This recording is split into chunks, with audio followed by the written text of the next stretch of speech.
Well, let's look at ways that you could become an active citizen this December.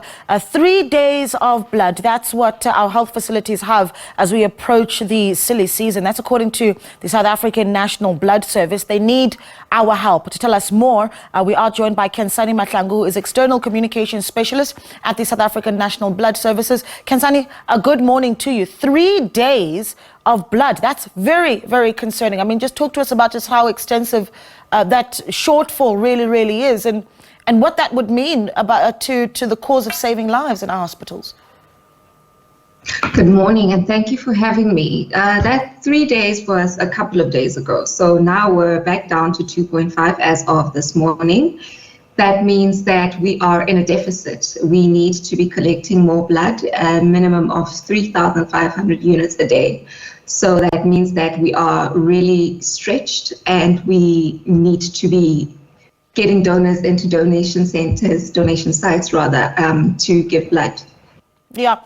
So talk to me about what that actually looks like within the house facility, because we say 2 days of blood, but if you say 2.5 days now that you've got, once we get to zero, what does the situation look like within our health facilities? Frightening, I can just imagine.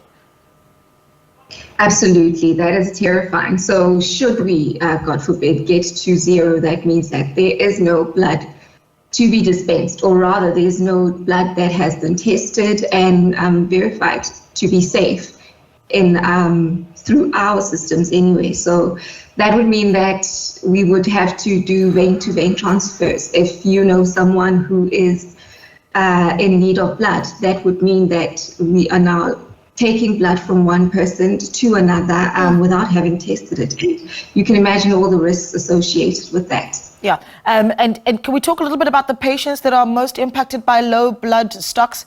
As we get into the festive season, I imagine that we'll have car accidents and all sorts of horrific things taking place.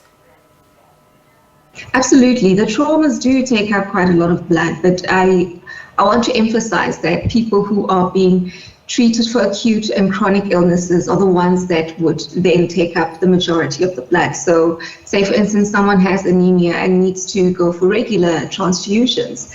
That means that if we are in such a tight position, we cannot treat the anemia patient. Blood will then have to be used very sparingly across the system. And yes, these are the people who need the blood. But also an interesting fact is that women and babies in hospitals are the group that uses the majority of the blood. Yeah, that's interesting. Talk to me about how we're doing in developing a culture of donating blood in South Africa, because, you know, for those that do donate, you'll hear them say that they donate regularly, and yet we're still having shortages. So the trick, I suppose, is bringing new donors in, right? I mean, how do we explain what the process looks like? Perhaps that's where we start, right? What does it look like if I want to become a blood donor?